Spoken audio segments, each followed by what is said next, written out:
Across the globe, there is a unified, desperate push to end the crisis in the Middle East.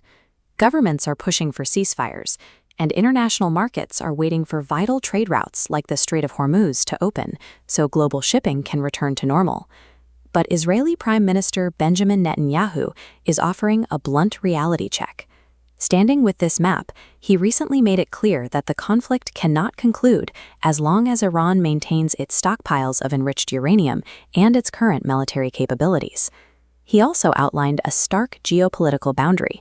The timeline for peace will not be dictated by Washington.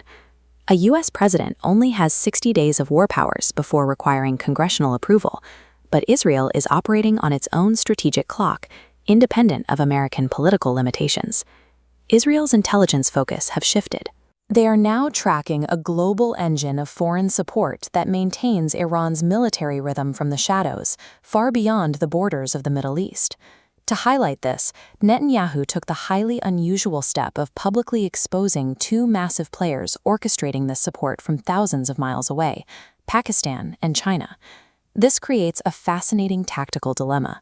We have to look at how a regional military force systematically tracks down and strikes back at the untouchable supply chains and digital armies of nuclear superpowers.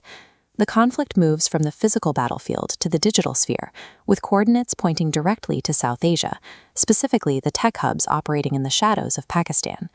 Netanyahu detailed a specific intelligence discovery. You might scroll through social media and see an account claiming to be a red-blooded Texan.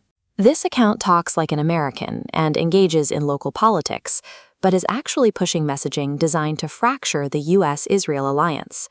This global map shows how digital forensics teams handle these accounts by stripping away the virtual private networks and tracing the IP address backward from Texas. The signal lands squarely in Pakistan, revealing state-tolerated basement bot farms operating at an industrial scale. These digital armies exploit the free speech parameters of platforms like X. They deploy thousands of accounts simultaneously to manipulate algorithms, pushing both anti-Israel sentiment and highly targeted racism against Indian nationals regarding H-1B visas. Public sympathy is now a hackable commodity, meticulously manufactured in foreign territory to break down Western alliances from the inside out. While algorithms are manipulated in South Asia, physical hardware is being engineered in East Asia. Take a look at this 3D render of a ballistic missile.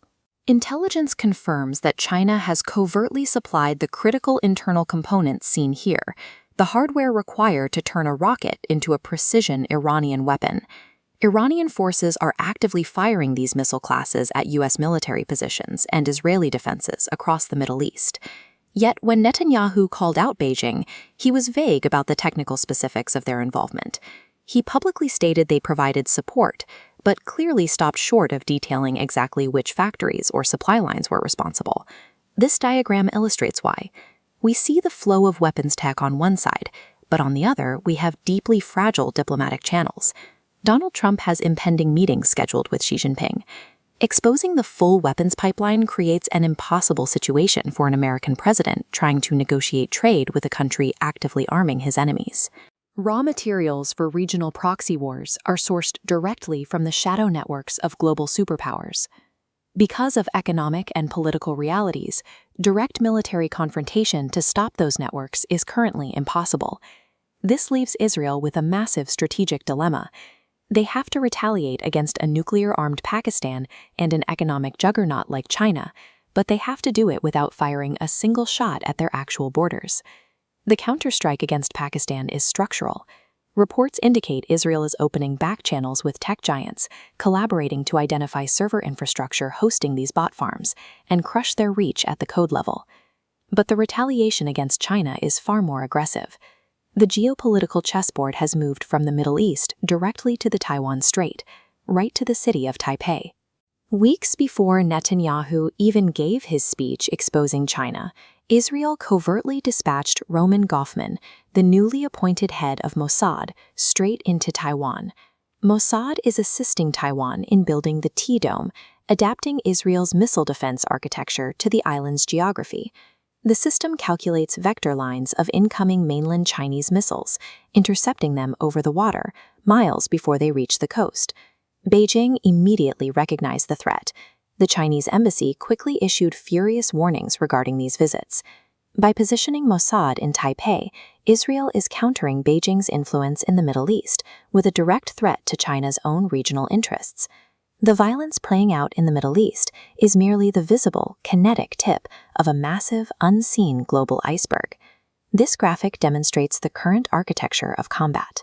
A single conflict is now fought simultaneously via server algorithms running in Islamabad, heavy manufacturing supply chains operating out of Beijing, and newly constructed defense grids tracking airspace in Taipei. This is why localized truces and political timelines in Washington cannot end the Iranian conflict. The infrastructure sustaining that war lives thousands of miles beyond Iran's borders. Traditional borders have lost their meaning in this conflict. Dismantling this network requires a counteroffensive as interconnected as the threat itself, proving that in the modern era, every